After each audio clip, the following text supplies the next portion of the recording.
Hello guys, मेरा नाम विक्रम कुमार है। जैसा कि आप लोगों को पता है कि सीएसआर यूजीसी नेट का पेपर सितंबर 2022 में आयोजित किया जाना है।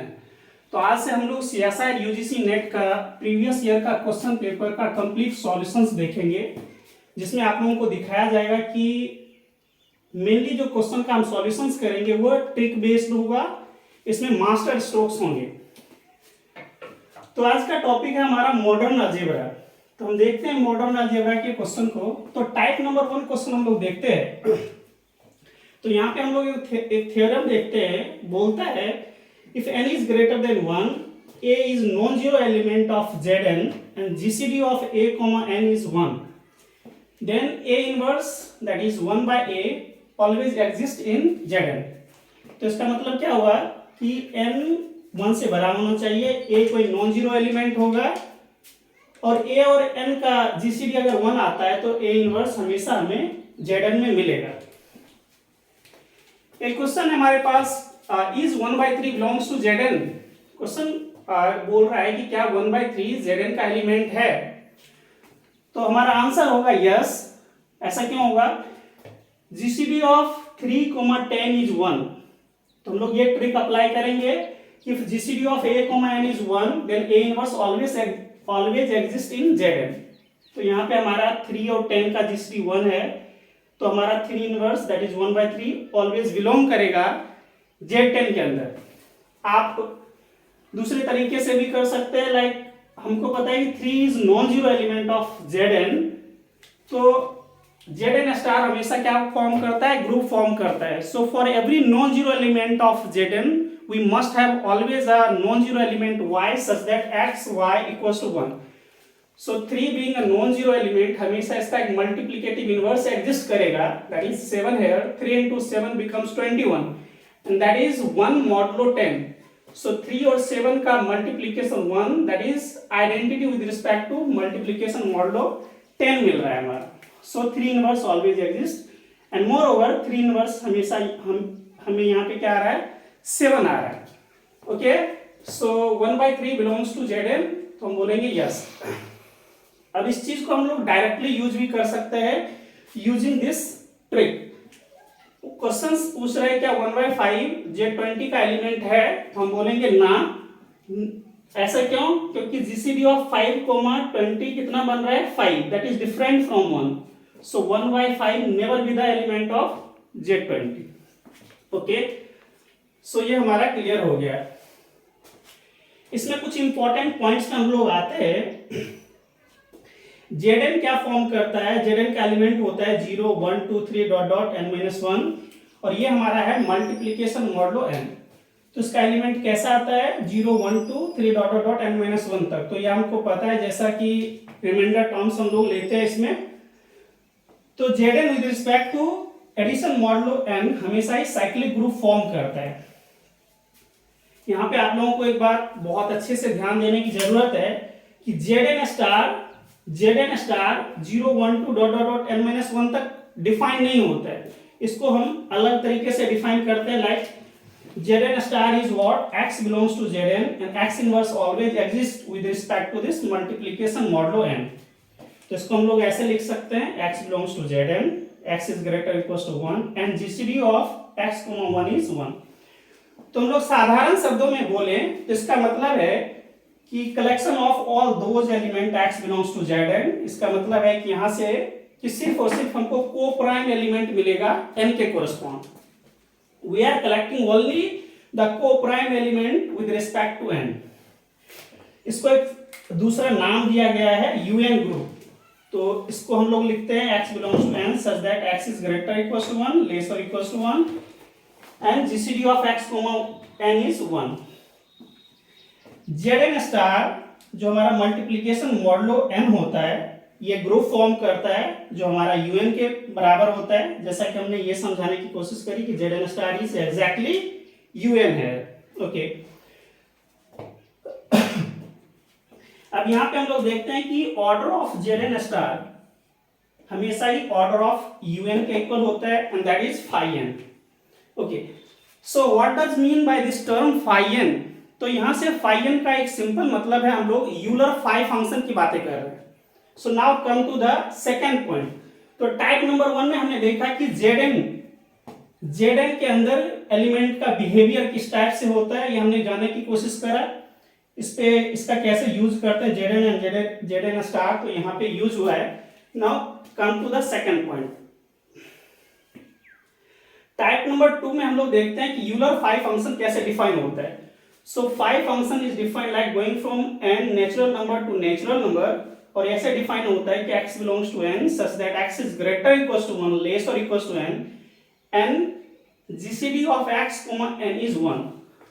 साधारण शब्दों में हम लोग अगर इसको कहें तो इसका मतलब है कि x और n हमेशा ही को प्राइम होंगे। तो we are collecting only those element x जिसका जीसीडी हमेशा ही n के कोरस्पोंड 1 होगा।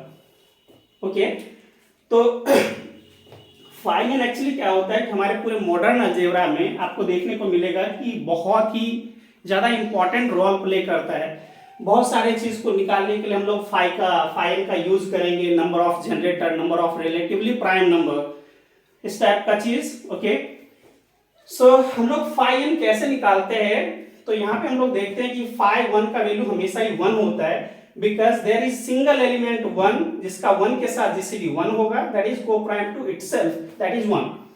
Phi P stands for the prime number. यहाँ पे हमारा कोई पी प्राइम है, तो जब भी हम फाई पी निकालते हैं तो हमेशा p माइनस 1 होता है। मीन्स व्हाट, x, यहाँ पे आप एक एग्जांपल के थ्रू समझ सकते हैं। If p equals to 3 then only those element which are less than 3 and relatively prime to 3 are only 1 and 2. So there exist exactly 2 elements.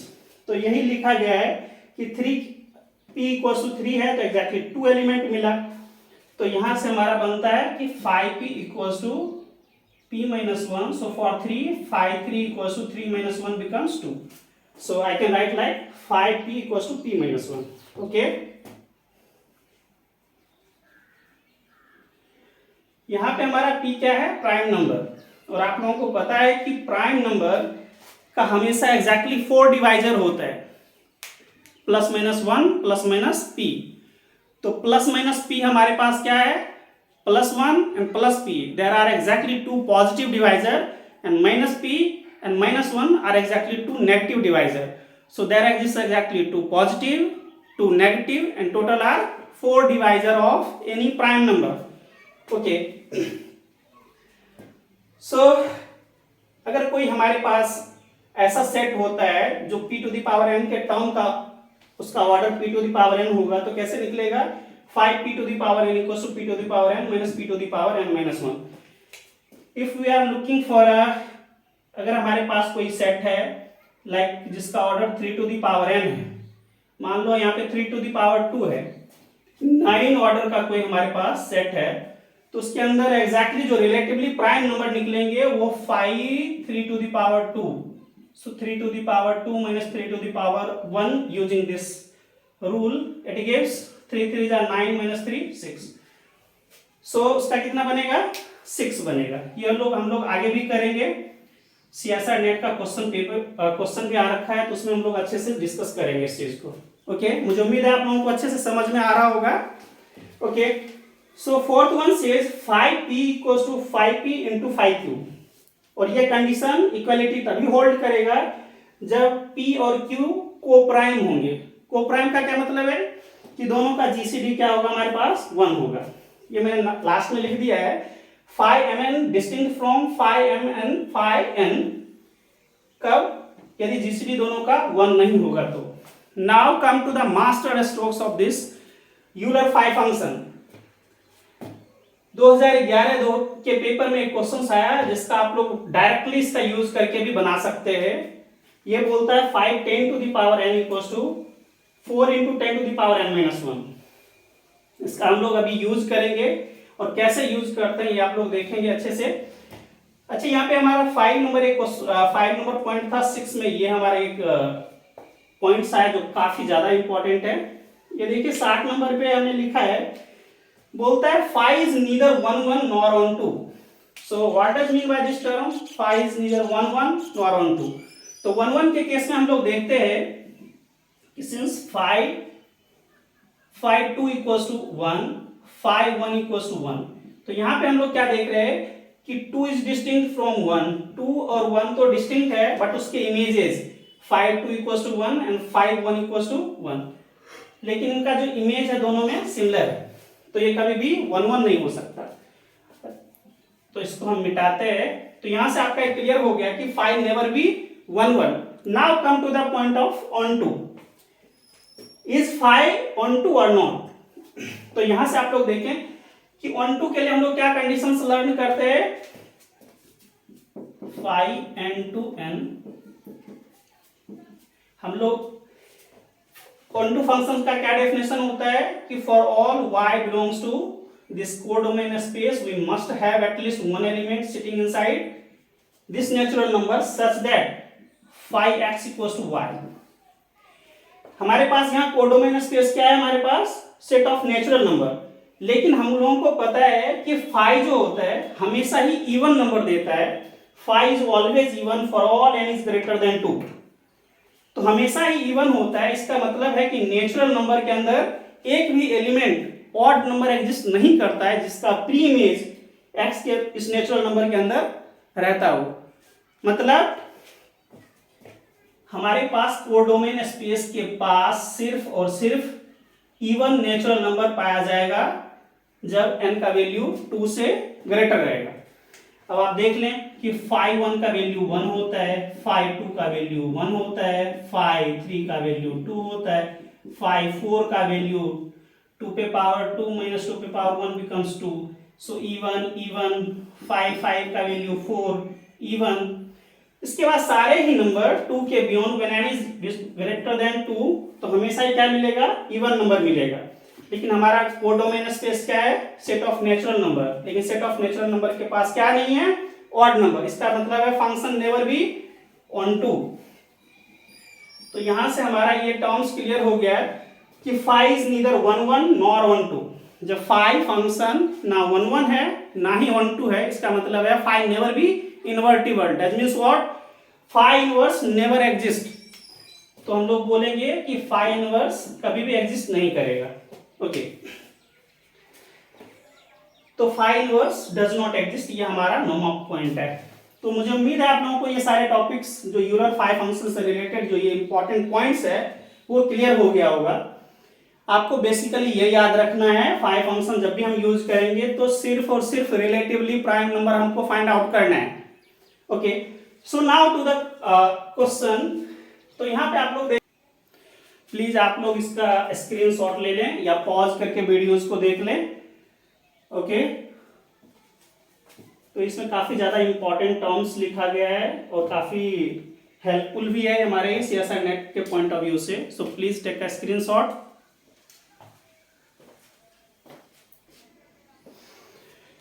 ये देखिए क्वेश्चन आया था 2011 के नेट के पेपर में।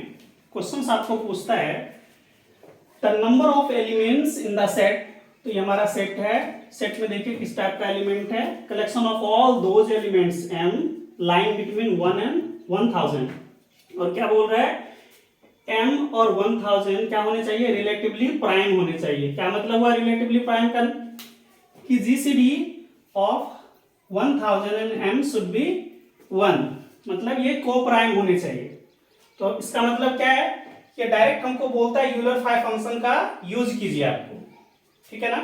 ये आप देख लें, यहाँ पे क्या पूछता है कि phi क्या कलेक्ट करता है, it is the collection of all those elements of a set of natural number, है ना, जो क्या करेगा 1 और n के बीच में लाई करेगा, जिसका GCD क्या होगा, हमारे पास 1 आएगा। यहाँ मिस्टेक से n लिखा गया, यहाँ पे आप लोग स्मॉल n लिख लें, ठीक है। ओके, तो ये सारे किस टाइप के एलिमेंट होंगे, रिलेटिवली प्राइम, दैट मींस को प्राइम एलिमेंट होगा। ओके, अब यहाँ से देखते हैं कि ये क्वेश्चंस कैसे बनेगा।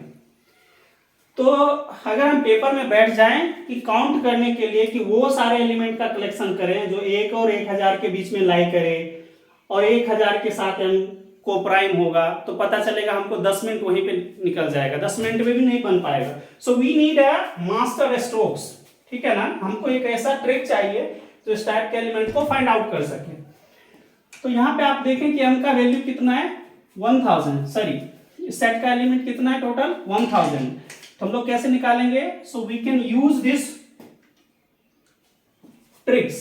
सो यहां से हम लोग करेंगे कि 5 10 टू द पावर 1000 है, can I write like 5 10 to the power 3, and now you can use 4 times 10 to the power n minus 1. So n is 3 here, so can I write 4 into 10 to the power 3 minus 1, that is 4 into 10 to the power 2, that is 400. So आप लोग देखें within a second, within a minute आप लोग क्या लें, ये question कितने easy से हमारा बन गया। तो इसका आंसर कितना है 400। So there exists exactly 400 element lying between 1 and 1000, और उसका जीसीडी यानी 1000 के साथ वो कोप्राइम होगा। ये m का कलेक्शन हुआ। तो कितने एलिमेंट हुए ये 400। सो हमारा ऑप्शन कौन सा सही होगा? डी 400। ओके, कुछ और आप लोग समझ लें। अगर इस सेट में एलिमेंट होता 10 तो कितना निकलता रिलेटिवली प्राइम नंबर? 4 निकलता। 5 10 equals to 4 into 10 to the power 1 minus 1 becomes 0. So can I write 4?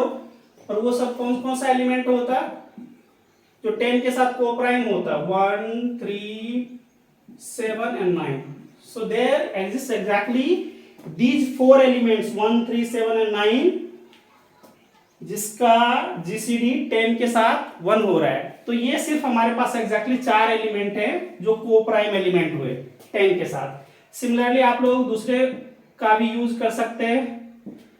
तो एज्यूम कर लें एक हमारे पास सेट है और उसमें 6 एलिमेंट है, कैन आई राइट 3 into 2, हमने ऐसा लिख लिया। सो नंबर ऑफ एलिमेंट, उतना एलिमेंट हम लोग फाइंड आउट करना चाह रहे हैं जो 6 के साथ क्या करे, कोप्राइम बनाए। तो 5 6 को लिख सकते हैं 5 3 into 5 2। ऐसा हम क्यों लिख पा रहे हैं? बिकॉज 5 6 को हम लिख सकते हैं 3 into 2। So GCD of 3 and 2 is 1। तो हमने इसका यूज करना है। If GCD of p, q equals to 1, then 5pq can be written like 5p into 5q। सो ये हमने लिख लिया। सो 5 3 का वैल्यू 3 minus 1 becomes 2, 5 2 का value 2 minus 1 becomes 1। So can I write 2 1 2। सो हमारे पास 5 6 का वैल्यू आया 2। मुझे उम्मीद है आप लोगों को यूलर 5 फंक्शन ये अच्छे से समझ में आ गया होगा। तो हम लोग देखेंगे नेक्स्ट स्लाइड में कि 5 फंक्शन का कितना वाइडली यूज किया गया है, बड़े पैमाने पे इनका यूज किया गया है। हमारे पास ग्रुप थ्योरी में भी है, फील्ड थ्योरी में भी है, रिंग थ्योरी में भी है। तो अब हम आप एक दूसरा टॉपिक, तो गाइस आप लोग इनका स्क्रीनशॉट ले लें और मुझे उम्मीद है कि आपको यूलर 5 फंक्शन बेहद अच्छे तरीके से आ गया होगा कि हम लोगों को अब यूलर 5 फंक्शन का किस तरह से यूज करना है। ओके, सो एक तीसरा पॉइंट है हमारे पास। देखिए टाइप नंबर 3 में है हमारे पास ये Zn सेट है, एक Zn सेट है। Zn होता क्या है? This is the 0 1 2 3 dot dot dot n minus 1 integer modulo है। तो ये हमने पहले ही आपको डिफाइन कर दिया था कि set of integer modulo n किस तरह से बिहेव करेगा। तो ये इसका एलिमेंट है 0 up to n minus 1। काम कैसे करता है? ये इंटीजर मॉडुलो n पे काम करेगा। ओके, ये हमेशा ही साइक्लिक ग्रुप फॉर्म करता है और आपको पता है कि cyclic group always contain a generator, at least 1 generator तो होगा ही होगा। ओके, तो ये Zn हमारा साइक्लिक ग्रुप है, ये भी Zn दोनों साइक्लिक ग्रुप है। कहता है T Zn to Zn defined by Tx equals to Ax। ये क्या है यहाँ पे? तो A is any non-zero element of Zn, ये हमने लिया है। कहता है if GCD of A, n equals to 1, इसका मतलब क्या हुआ कि n और A अगर कोप्राइम होते हैं तो हम देखते हैं कि अगर ऐसा होता है तो, और ये हमारे पास कंडीशंस होना चाहिए। तो T हमेशा ये जो गिवन फंक्शन या मैपिंग है ये हमेशा ही 1 1 होगा। मोर ओवर ये 1 2 भी होगा, 1 1 भी होगा, 1 2 भी होगा। तो ये 1 1 भी है, 1 2 भी है, बाइजेक्टिव भी है। इसका मतलब क्या हुआ कि हमेशा इन्वर्टिबल भी होगा, मतलब टी इनवर्स हमेशा एग्जिस्ट करेगा। क्या करेगा? T inverse exist. So mapping should be invertible, तो मैपिंग इन्वर्टिबल भी होगा। तो ये तो हमने देख लिया कि मैपिंग 1 1 भी होगा, 1 2 भी होगा, 1 1 1 2 भी होगा, डज मीन्स बाइजेक्टिव भी होगा। अब देखिए नेक्स्ट पॉइंट है कि इसके थ्रू हम लोग कैसे फिर निकालेंगे कि how many 1 1 function be possible for this function. तो इसमें हम देखेंगे कि नंबर ऑफ 1 1 मैपिंग इसमें फाइन हो जाएगा, नंबर ऑफ 1 2 मैपिंग भी फाइन होगा, नंबर ऑफ 1 1 1 2 मैपिंग भी फाइन होगा, number of 1 1 number of invertible mapping that is bisective is also 5। तो आप क्या देख रहे हैं कि आखिर ये 5 फंक्शन का कितना जबरदस्त तरीके से यूज किया जा रहा है। ओके, सो एक हम क्वेश्चन आपको करके बताते हैं यहाँ पे इस कितने तरीके से हम लोग इस चीज को यूज कर सकते हैं। ओके, सो मैं इसको मिटाता हूं, आप लोग अच्छे से इसका स्क्रीनशॉट ले लीजिए। ओके, तो देखिए इस थ्योरम का हम लोग कैसे यूज करते हैं। एक हमने फंक्शन लिया, ये हमारा एक मैपिंग है t going from z10 to z10 and defined by like एक हमने ये ले लिया, दूसरा ये है, तीसरा और चौथा। फर्स्ट हमारा tx इक्वल टू 2x। पहले तो ये जानना जरूरी है कि क्या ये फंक्शन 1 1 है या नहीं। तो आपको डायरेक्टली यूज करना है, ये हमारा जो ट्रिक है इसका आपको यूज करना है कि if GCD of a, n becomes 1 then function will be always 1 1। यहाँ पे देखिए t के जगह पे हमारा a के जगह पे 2 है और n के जगह पे 10 है। तो जीसीडी ऑफ 2, 10 कितना है हमारे पास? 2, दैट इज डिस्टिंक्ट फ्रॉम 1। तो ये हमारा 1 नहीं है। इसका मतलब क्या हुआ कि ये जो फंक्शन है ये ना तो 1 1 होगा, ना ये 1 1 होगा, ना ही 1 2 होगा। So function never be 1 1 nor 1 2। ना फंक्शन 1 1 है ना 1 2 है, तो क्या ये इन्वर्टिबल होगा? नेवर बी, है ना। Function never be invertible. क्या टी इनवर्स एग्जिस्ट करेगा? नेवर। ओके, सिमिलरली इस पे आते हैं हम लोग, tx equal to 3x। GCD of 3, 10 becomes what? So GCD of 3, 10 becomes 1। तो ये किसकी गारंटी देगा? If GCD of a, n is 1 then t must be 1 1 1 2 moreover invertible। तो ये 3, 10 क्या है हमारे पास? इसका GCD 1 है। Is it 1 1? Yes। Is it 1 2? Yes। Is it 1 1 and 1 2? Yes। तो 1 1 1 2 है, that means what? Is this function invertible? Yes। तो ये सारा एग्जिस्ट कर गया इस फंक्शन के लिए। तो हमारा ना 1 1 था, 1 2 था, सारा खत्म। Okay, now come to this question and asks how many 1 1 function में exist with respect to this function. कितना एग्जिस्ट करेगा? तो देखिए ये जब हमको मिल गया तो हम लोग इस कंडीशन को अप्लाई कर सकते हैं। तो now number of 1 1 function, number of 1 1 function कितना हो जाएगा? n के जगह हमारे पास 10 था, तो 5 10। अभी आपने पढ़ा, कैन आई राइट 5 10 को हम लोग कैसे लिख सकते हैं? 2 into 5 and GCD of 2, 5 is 1। तो ये हमारा जीसीडी 1 है, तो इसको हम कैसे लिख सकते हैं? प्रोडक्ट के रूप में लिख सकते हैं। सो 5 2 into 5 5, 5 2 becomes 2 minus 1, 5 5 becomes 5 minus 1। So can I write 1 into 4, that is 4। So number of 1 1 function with respect to this function, ये इसका कितना बन जाएगा? नंबर ऑफ 1 1 फंक्शन हमारा बन गया 4। More over number of 1 2 function भी सिमिलरली ऐसे इतना ही बनेगा।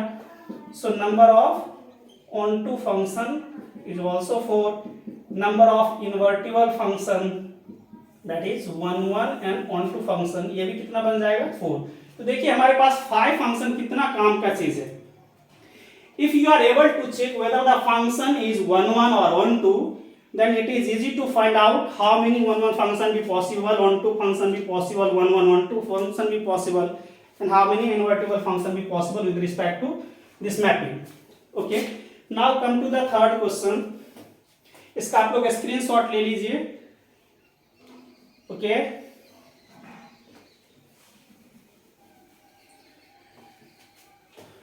अब आपको एक सिंपली तरीके से चेक करना है कि what is the GCD of this 5 and 10. So 5 and 10 का जीसीडी क्या बन रहा है 5, दैट इज डिफरेंट फ्रॉम 1.